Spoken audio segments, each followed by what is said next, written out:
A fire burning in southwest Spokane County has prompted level 3 go now evacuations near the Tyler area.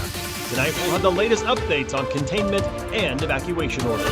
Plus, Spokane County commissioners discussing a potential short-term moratorium on building data centers in Spokane County. Tonight, what the steps forward are. Tonight, I'm still tracking hazy skies and hot temperatures as our weather impact alert continues. The timing of this forecast.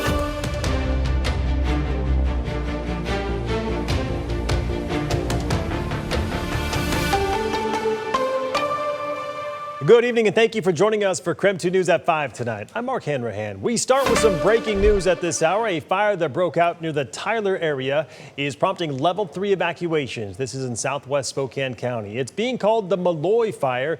It began earlier today. Spokane County Fire District 3 says forward progress has been stopped. That fire has burned about 22 acres at last check. So level 3 go now evacuations are in place for the area 1 mile west of where that fire started. And that includes people living between Malloy Prairie on the east and Harrison Road on the west. Right now, KREM 2's Emily Fox-Million is at the scene tonight with the very latest on this fire. Emily? Absolutely, guys. That evacuation, that level 3 go now evacuation is still in effect for people west of Malloy Prairie Road, and that's between Harrison Road. So I want to show you the scene behind me. You can still see that smoke, those crews that are working on this. We've had bulldozers driving by, crews leaving and coming to this scene. We know now that the fire has grown to be 22 acres. So while fire officials say that forward progress has been stopped, that fire is still 0% contained. We also know now that there are 3 structures that have been destroyed in this fire. That's a barn and an outbuilding, confirmed. Also, 1 person reported difficulty breathing but declined further medical treatment. There are no other reported injuries at this time.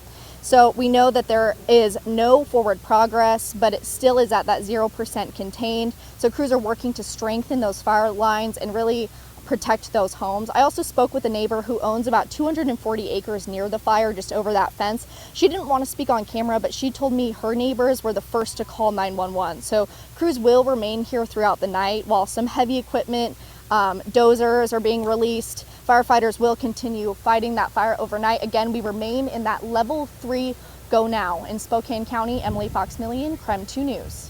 All right, Emily, thank you very much. Well, this is the Kaiser Canyon Fire perimeter and evacuation map. Right now, there are level 3 go now and level 2 get ready evacuations in place. This fire has grown to more than 68,000 acres as of today. According to the Colville Tribal broadcasts, the fire destroyed 12 homes and an unknown number of structures. Right now, that fire is still sitting at 0% containment.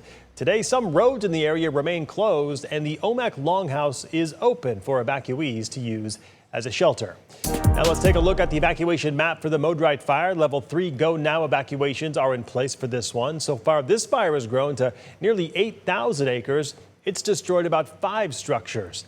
That fire is also at 0% containment. On that note, let's get our first check of the forecast at 5 o'clock with meteorologist Cody Proctor joining us in the Outdoor Weather Center. Cody, let's talk weather because tomorrow and the next day we're expecting some temperatures potentially near triple digits. Yeah, that's exactly right, Mark. And that's near triple digits for Spokane and for Coeur d'Alene. Some places are actually looking to be above 100 degrees tomorrow. And we're also still expecting some pretty poor air quality because of the hazy skies we have seen across the region. And those hot temperatures are expected to linger as we head into our Thursday right now. A quick look at our air quality at this moment. Looks like we're still hanging out mostly for Spokane in the moderate level from what I've been seeing, but we're right on the edge of unhealthy for sensitive groups right here. And that's not even the worst air quality we're seeing right now. Some of that mostly tracking towards Walla Walla, towards the Tri-Cities. Omak still seeing some really hazy skies as well. We're seeing that haze over in North Idaho as we check in with the higher elevations. Current temperatures right now are at 91 degrees over the Spokane airport. Those winds so light at just 3 miles per hour around the region. You can see those hot temperatures are lingering for us, mostly in the 90s. Our winds for the most part, at least this is good news. This is calm to light conditions, especially as we continue to track those fires that are burning around the region. But there is a heat advisory that is in effect for much of our area. That's all in the orange. We're looking to hang on to that heat a little longer for tonight into the low 90s before we cool off into just the mid 60s for tomorrow morning. But tomorrow we could be in the upper 90s with hazy skies and hot conditions. could see the same as we head into Thursday before we finally get a break from it. More coming up in your full forecast later. We'll talk to you then, Cody. Thank you. Washington's Attorney General has scored an early win in court against an online prediction market, Kalshi. A King County judge says the state is likely to prove that Kalshi has been operating an illegal gambling platform in Washington, allowing people to bet money on everything from sports and elections to other real-world events. State officials argue the company has been taking bets in Washington without a gambling license. Now, that ruling isn't the final word, but it orders Kalshi to preserve records as that lawsuit moves forward. Meantime, authorities in Adams County need help tracking down a man wanted in connection with a drive-by shooting that left one person injured. One suspect is already in custody. Police found 18-year-old Gustavo Pineda Feliciano near his home last night. Authorities are still looking for the other suspect, 22-year-old Angel Alvarez. If you have any information, you're asked to call that number at the bottom of your screen. Former Shoshone County Sheriff Holly Lindsay served time in the Kootenai County Jail over the weekend after she pleaded guilty to careless or inattentive driving related to a 2025 crash at a gas station. According to our news partners of the Coeur d'Alene Press, she was sentenced to 90 days in jail, but the judge suspended 86 of those days, so she ended up serving 4 days.